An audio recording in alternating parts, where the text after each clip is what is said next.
జై శ్రీరామ్.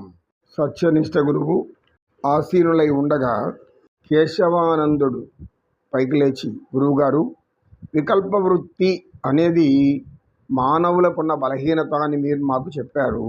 ఇటువంటి బలహీనత ఉండడం వలన ఎటువంటి మనస్సు ఆందోళనకు గురి అవుతుంది? వీళ్ళు ఏ రీతిగా ఈ యొక్క ప్రవర్తన ఉంటుంది? ఎందుకంటే మీరు చెప్పిన విధంగా ఈ యొక్క ప్రకృతి త్రిగుణాత్మకమైనది. ఒక మానవులు కూడా ఈ త్రిగుణాలను కలిగి ఉంటారు. సత్వగుణం, రజోగుణం, తమోగుణం. వీరిలో ఎవరెవరు ఏ విధంగా ప్రవర్తించే అవకాశం ఉంది? మేము చర్చకు వెళ్ళినప్పుడు ఇలాంటి ప్రశ్నలు అడుగుతారు, దయించి మాకు కొంచెం తెలియచేయండి అని అడిగాడు. గురువు చిరునవ్వు నవ్వి, పతంజలి మహర్షి గారి యొక్క యోగ సూత్రాలు ఆంతర్యమే మానవులను మానవులుగా జీవించడానికి ఆయన కల్పించినటువంటి మానసికమైనటువంటి విశ్రాంతి పొందడానికి చేసిన సూత్రాలే ఈ 4 పాదాలు: సమాధి పాదం, సాధన పాదం, విభూతి పాదం, కైవల్య పాదం. ఈ ముఖ్యంగా సమాధి పాదంలో అన్ని సూత్రాలు కూడా మానవుని యొక్క మనోస్థితిగతులను మార్చి ఒక బండరాయిలాగా ఉన్నటువంటి ఒక రాయిని, హృదయాన్ని అద్భుతమైన శిల్పంగా చెక్కి అందమైన శిల్పంగా మార్చి ఉన్నత ప్రమాణాలతో జీవించేలాగా మానవుల యొక్క శీలాన్ని ఆయన ఒక శిల్పంలాగా తయారు చేశాడు. అందుకే ఈ సూత్రాలన్నీ కూడా మనోవికారాలను, మనోభ్రాంతులను, మానసిక సమస్యలను పోగొట్టుకొని, అంటే తొలగించుకొని సుఖశాంతులతో జీవించడానికి ఆయన చేసిన సూచనలే ఈ యొక్క పతంజలి యోగ సూత్రాల యొక్క ప్రభావం. అందుకే ఆయన చిత్తవృత్తులు అన్నాడు. అంటే మనోవృత్తులు అని ఎందుకు అనలేదు అంటే, మనస్సు అనేది ఒకటే కాదు, అది ఇంకా ఒక 3తో లీనమై ఉంది. ఆ 3 యొక్క ప్రభావం మనసు మీద ఖచ్చితంగా ఉండి తీరుతుంది. ఉండి తీరడమే కాదు, ఉంది కూడా. ఆ దానిని అనుసరించే మానవుల ప్రవర్తన ఉంటుంది. అయితే ఈ మానవుల ప్రవర్తనలో కూడా మానవులకు నీవు అడిగిన విధంగా త్రిగుణాలు, అంటే 3 గుణాలు, సత్వరజో తమో గుణాలు. ఈ గుణాలు అనుసరించి కూడా వీరిలో తేడాలు కనబడుతూ ఉంటాయి.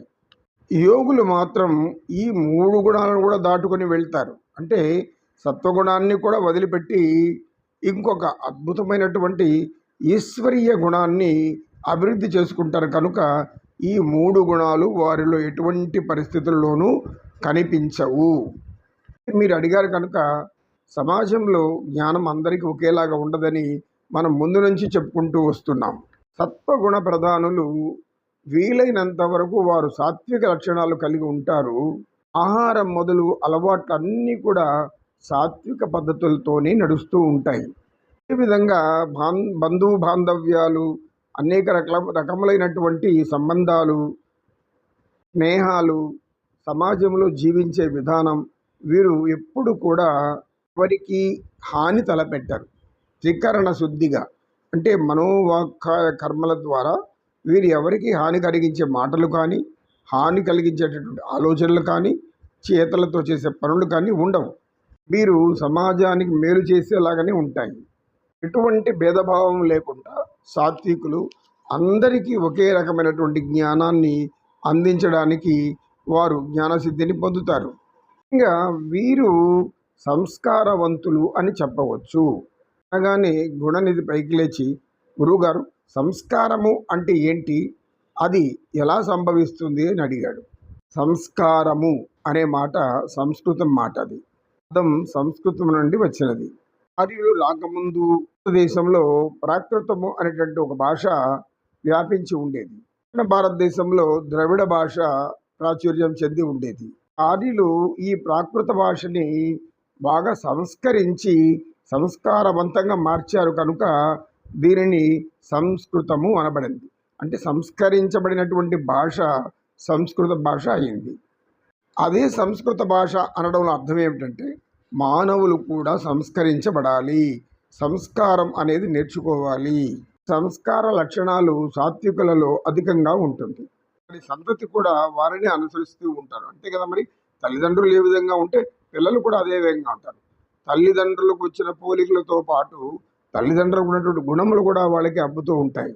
కనుక భార్యాభర్తలు తాము ఎటువంటి గుణాలను ఆచరిస్తే పిల్లలు అటువంటి ప్రభావంతో పుడతారు అనేటువంటిది స్పష్టంగా వారు గ్రహించాలి. ఇలా సాత్వికులు, సత్వగుణం కలిగిన వారు, సాత్విక లక్షణాలు ఉన్నవారు జీవితాన్ని ఒక ఆదర్శంగా నడుపుకుంటూ వెళ్తారు. దైవాన్ని ఆత్మలో నిలుపుకుంటారు. దైవమే సత్యం, ధర్మం, ధర్మమే దైవం, సత్యం అని వీరి మనోభావన బాగా నిర్ణయించబడి ఉంటుంది. సంస్కారం అంటే ఏమంటే అనేక వారిలో చూస్తూ ఉంటాం.